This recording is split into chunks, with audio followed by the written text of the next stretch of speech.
We're in day 242 of the war between Israel and Hamas, and it is June 4th.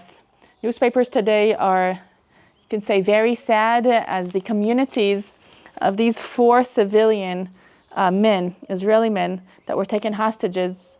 These 4 men were announced dead yesterday, and the newspaper is sharing it today.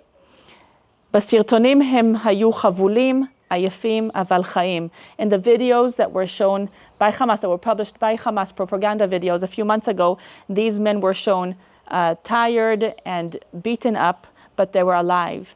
And now they're announced dead. Here, 4 חטופים, 4 hostages, 4 more hostages, חטופים נוספים, נהרגו בשבי Hamas, were killed in the captivity of Hamas. Also, Hatzafon Balehavot, the north of Israel, is in flames, it says, and their efforts to save people's homes. And Kiryat Shmona and the area up there, just across the north, was under raging fires, as Hezbollah, the terrorist group from Lebanon, was firing 63 sirens yesterday in northern Israel. So, but the main article is really about these 4 hostages, that there was so much hope that they would return back home with a hostage deal, with a peace, something or other, but it says Sof Atzuv, a sad ending. And they're naming them by their personal names. Here's Chaim, Yoram, Amiram, and Nadav, Nehergu, were killed in Shevi Hamas. We see here the pictures of these men with their families, of course, prior October 7th. Gvar lo yashuvu habayta, they will not return home anymore. Evel kaved, heavy sorrow, heavy sadness, fell last night on the communities of Nirim and Niroz, and these are their communities where they lived. And they're saying they could be killed from IDF fire, and that is going to be thoroughly investigated and checked. That while an operation on Khan Yunis happened, it was the IDF's fire that killed him. That's a possibility, and an investigation will find more details about that.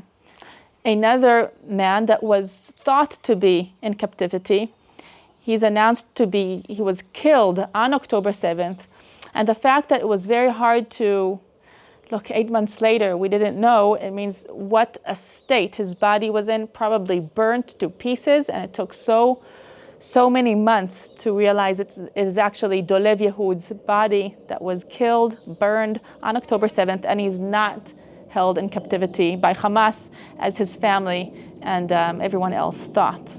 Up here there's an opinion article of one of the hostages' sister. This is Shlomo Mansour. He's still in captivity, we hope he's alive. And his sister Hadassah says, who will be left to save? What is left to be saved? She says this is a tragic day, hearing of all these 5 dead men, including Dolev, but 4 hostages. And her brother is a hostage. And she says, it is like Job that was getting all this, terrible news about his family. She feels like Job, and she says, what else will be left to save? And she's concerned about her brother Shlomo. Here he is. Along these lines, also here, the journalist Nadav Ayal is writing, our options have run out. We do not have the privilege of not ceasing fire and continuing to fight. He's saying the options, habrirot nigmeru, are finished. We must accept any hostage deal to get any hostage that's alive back home. So this is what many people feel right now. Not everybody in Israel, but many people say, stop everything. We need to return everybody back home, as the hostage families were yelling this since October 7th.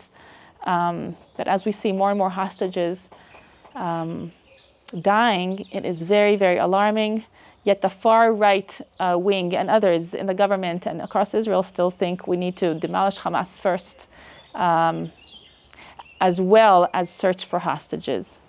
I'll end here for today. It will be a short one, but really in Israel, it's a very sad and heavy feeling. Israel is small. Everybody feels like family, even though there are many different political views and opinions. Nobody wants to see and hear about hostages just being killed, and the war is impacting everybody in Israel in different levels.